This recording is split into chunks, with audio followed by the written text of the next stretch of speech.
हमारी पिछली ज्ञान यात्रा में यीशु ने अपने चारों ओर इकट्ठी हुई बड़ी भीड़ को यह सिखाया था कि उन्हें किससे डरना चाहिए। न कि फरीसियों से, उन्हें उनकी परंपराओं से डरना नहीं चाहिए। असल में किसी भी इंसान से नहीं, बल्कि केवल सर्वशक्तिमान परमेश्वर से डरना चाहिए। अब जाहिर है, इस श्रोताओं में एक आदमी था जो अपने बैंक खाते में ही ज्यादा उलझा हुआ था और वह बिल्कुल भी ध्यान नहीं दे रहा था। यहाँ लूका अध्याय 12 और पद 13 में ये आदमी यीशु से कहता है, गुरुजी, मेरे भाई से कहिए कि वह मेरे साथ विरासत बांट ले। खैर, यीशु साफ साफ इसमें शामिल होने से इनकार कर देते हैं और कहते हैं, भाई, किसने मुझे तुम्हारा न्यायाधीश या मध्यस्थ बनाया है? अब यीशु के समय में यह आम बात थी कि रब्बी इस्राएल के अन्य लोगों के बीच मूसा की व्यवस्था से संबंधित कानूनी विवादों को सुलझाने के लिए मध्यस्थ बनते थे, लेकिन यही यीशु का उद्देश्य नहीं है। वह कोई छोटा सा साइड बिजनेस शुरू नहीं कर रहे हैं ताकि कानूनी विवादों को सुलझा सकें। अब हम यह भी जानते हैं कि यहूदी कानून के अनुसार ज्येष्ठ पुत्र को अपने जन्म सिद्ध अधिकार के रूप में छोटे भाइयों की तुलना में दोगुनी विरासत मिलती थी। सबसे बड़े भाई को फिर उस अतिरिक्त धन का उपयोग अपनी मां और परिवार की अविवाहित बहनों की देखभाल की जिम्मेदारी निभाने के लिए करना होता था और इसी वजह से उसे अधिक हिस्सा मिलता था। खैर, यहाँ छोटा भाई बोल रहा है और वह अधीर हो गया है। वह अपने हिस्से का इंतजार कर रहा है, लेकिन यीशु उसके दिल में अधीरता से कहीं अधिक कुछ देखते हैं और यहाँ पद 15 में यीशु कहते हैं, सावधान रहो और हर प्रकार के लोभ से अपने आप को बचाओ। लोभ या लालच, यीशु मूल रूप से यही कहते हैं। यही असली मुद्दा है। यहाँ हमें सतर्क रहना चाहिए। शाब्दिक रूप से अपने दिल के द्वार पर एक प्रहरी तैनात करो। आप जानते हैं, पैसा अपने आप में तटस्थ होता है, लेकिन उसके प्रति हमारी इच्छा पापपूर्ण बन सकती है। और यीशु यहाँ पद 15 में कहते हैं, क्योंकि किसी का जीवन उसकी संपत्ति की प्रचुरता में नहीं है। दूसरे शब्दों में, एक संतुष्ट जीवन का आपकी चीजों की संख्या से कोई लेना देना नहीं है। तो आज क्या हो रहा है? आजकल विज्ञापनदाता प्राथमिक विद्यालय के बच्चों को हर साल 15 अरब डॉलर से भी अधिक खर्च करके निशाना बना रहे हैं। क्यों? क्योंकि बच्चों को यह सिखाया जा सकता है कि उनके पास जो है वह संतोषजनक नहीं है। वह चीज या तो पर्याप्त नई नहीं है, या पर्याप्त अच्छी नहीं है, या पर्याप्त रोमांचक नहीं है। यहां तक कि बच्चे भी लालच की इच्छा का अनुभव कर सकते हैं।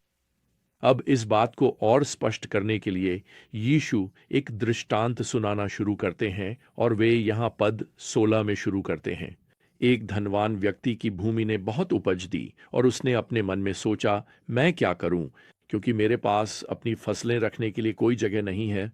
और उसने कहा, मैं ऐसा करूंगा, मैं अपने खलिहान तोड़ दूंगा और उनसे बड़े खलिहान बनाऊंगा और वहां मैं अपनी सारी अनाज और अपनी सारी संपत्ति रखूंगा और मैं अपनी आत्मा से कहूंगा, आत्मा, तेरे पास कई वर्षों के लिए बहुत सारी संपत्ति जमा है। आराम कर, खा पी और आनंद कर। सौंटर्डाती इंडेतिन तम। लेकिन परमेश्वर ने उससे कहा, मूर्ख, आज रात तेरी आत्मा तुझसे मांग ली जाएगी और जो कुछ तूने तैयार किया है वह किसका होगा? ऐसा ही वह व्यक्ति है जो अपने लिए धन जमा करता है, लेकिन परमेश्वर के प्रति धनी नहीं है।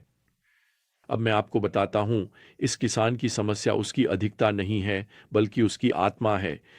वह न तो परमेश्वर के बारे में सोचता है, न ही अपने आसपास किसी जरूरतमंद के बारे में।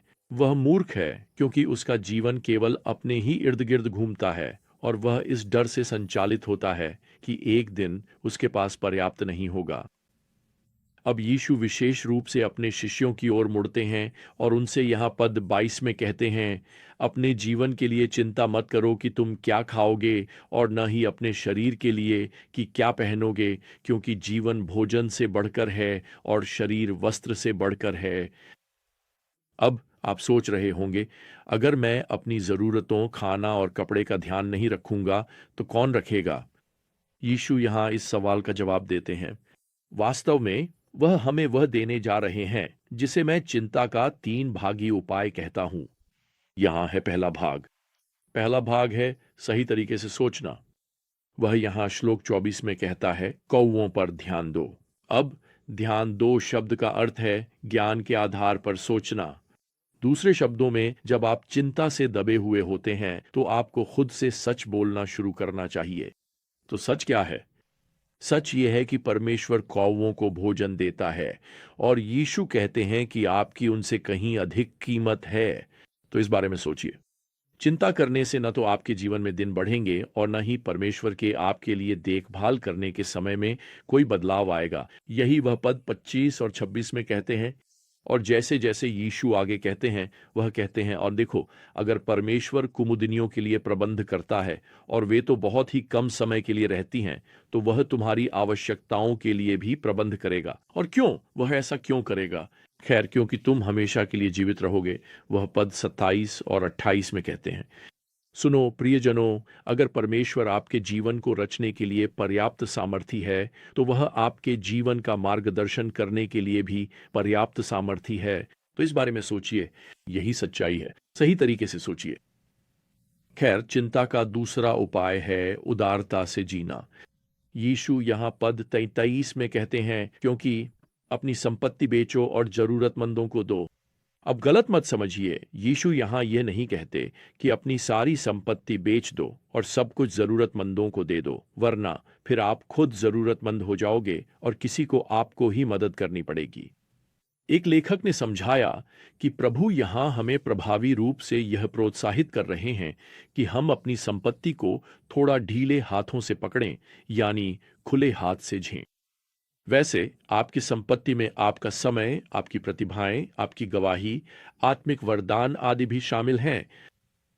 तो चिंता के इस दिव्य उपाय का तीसरा भाग यह है कि हमें शाश्वत रूप से निवेश करना चाहिए। सुनिए, यीशु यहाँ पद 33 में क्या कहते हैं। अपने लिए ऐसे थैले बनाओ जो पुराने न हों, स्वर्ग में ऐसा खजाना रखो जो कभी नष्ट न हो, जहाँ कोई चोर पास नहीं आता और कोई कीड़ा उसे नष्ट नहीं करता, क्योंकि जहाँ तुम्हारा खजाना है वहीं तुम्हारा हृदय भी रहेगा। मैं आपको बता दूं, पृथ्वी के धन के थैलों में छेद होते हैं। हमारी चीजें टिकती नहीं हैं और वे हमें संतुष्ट भी नहीं करेंगी। तो प्रभु की सलाह यह है कि ऐसी चीजों में निवेश करो जो हमेशा के लिए टिकें। तो वह क्या है? वह कौन है? ईश्वर तो सदा रहते हैं, इसलिए उनके सुसमाचार को फैलाने में निवेश करो, ताकि लोग एक दिन हमेशा के लिए उनके साथ रह सकें। और यही दूसरी बात है, लोग वे भी हमेशा रहते हैं, इसलिए अपने जीवन को लोगों में निवेश करो। मुझे एक ऐसे युवक की याद आती है जो 1800 के दशक में पैदा हुआ था, जिसने एक खुदरा व्यापार में साझेदारी की और अंततः वह उसका पूर्ण मालिक बन गया। जल्द ही वह दुकानों की एक श्रृंखला के माध्यम से अमीर हो गया, जिससे उसे हर साल अधिक से अधिक मुनाफा होने लगा। फिर 1929 की स्टॉक मार्केट क्रैश ने उसे आर्थिक रूप से बर्बाद कर दिया। इसने उसे भावनात्मक और मानसिक रूप से तोड़ दिया। वह भविष्य की चिंता के बोझ तले दब गया और वास्तव में उसने अपनी मानसिक स्थिरता खोनी शुरू कर दी। 1931 में उसने खुद को बैटल क्रीक सैनिटोरियम में भर्ती कराया, जहां उसने अपने परिवार और दोस्तों के लिए विदाई पत्र लिखे। उसने मान लिया था कि वह वहीं मर जाएगा। एक रात वह चुपके से नीचे गया ताकि इधर उधर घूम सके और उसने अस्पताल के चैपल से संगीत की आवाज सुनी। कुछ लोग वहां इकट्ठा हुए थे और वे एक भजन गा रहे थे। वह अंदर गया, बैठ गया और सुनने लगा। यह उसके लिए ईश्वर की दिव्य योजना थी, क्योंकि उस भजन के शब्दों ने उसके अतीत से वह सुसमाचार उसकी याद में ताजा कर दिया जिसे उसने ठुकरा दिया था। वह जानता था कि उन शब्दों में छुपा सुसमाचार ईश्वर का उसके लिए निमंत्रण है। वह अपने कमरे में वापस गया, घुटनों के बल बैठ गया और अपना जीवन मसीह को समर्पित कर दिया। कुछ ही समय बाद उसे छुट्टी मिल गई। इसके बाद वह लोगों से कहता था कि उसका नया जन्म एक सैनिटोरियम में हुआ था। उसका मानसिक स्वास्थ्य लौट आया और जब उसे उस संस्थान से छुट्टी मिली तो उसमें मसीह के लिए एक नई लगन थी। हालांकि वह 26 वर्ष के थे, फिर भी उन्होंने खुदरा व्यवसाय में वापसी की और जल्दी ही सफल होने लगे। लेकिन अब जैसे जैसे उनकी संपत्ति बढ़ी, उन्होंने उसका अधिकांश हिस्सा दान कार्यों में लगा दिया, खासकर उन कार्यों में जो मसीह के सुसमाचार से जुड़े थे। उन्होंने अपनी कंपनी का नेतृत्व तब तक किया जब तक 1971 में 95 वर्ष की आयु में उनका निधन नहीं हो गया। उनका नाम जेम्स कैश पेनी था। हम उन्हें जेसी पेनी के नाम से जानते हैं। जिस वर्ष उनका निधन हुआ, उस वर्ष उनकी दुकानों ने 4 अरब डॉलर से अधिक की आय अर्जित की थी। लेकिन क्या आप जानते हैं, जेसी पेनी के लिए सबसे महत्वपूर्ण बात यह थी कि उन्होंने स्पष्ट रूप से सोचना शुरू किया, उदारता से जीना शुरू किया और शाश्वत रूप से निवेश करना शुरू किया। वैसे वह भजन जो उन्होंने उस रात सैनिटेरियम में सुना था, उसी शास्त्र से प्रेरित था जिसे हम आज लूका के सुसमाचार में देख रहे हैं। भजन के कुछ बोल इस प्रकार हैं: चिंता मत करो, चाहे कुछ भी हो जाए, भगवान आपकी देखभाल करेंगे। हर दिन हर रास्ते पर वह आपकी देखभाल करेंगे। चाहे परीक्षा कैसी भी हो, भगवान आपकी देखभाल करेंगे। प्रियजनों, यही चिंता का इलाज है, ये जानना कि भगवान आपकी देखभाल करेंगे। तो जब तक हम अगली बार ज्ञान की यात्रा पर साथ नहीं मिलते, प्रभु यीशु मसीह का अनुग्रह, परमेश्वर का प्रेम और पवित्र आत्मा की संगति आप सभी के साथ बनी रहे। आमीन।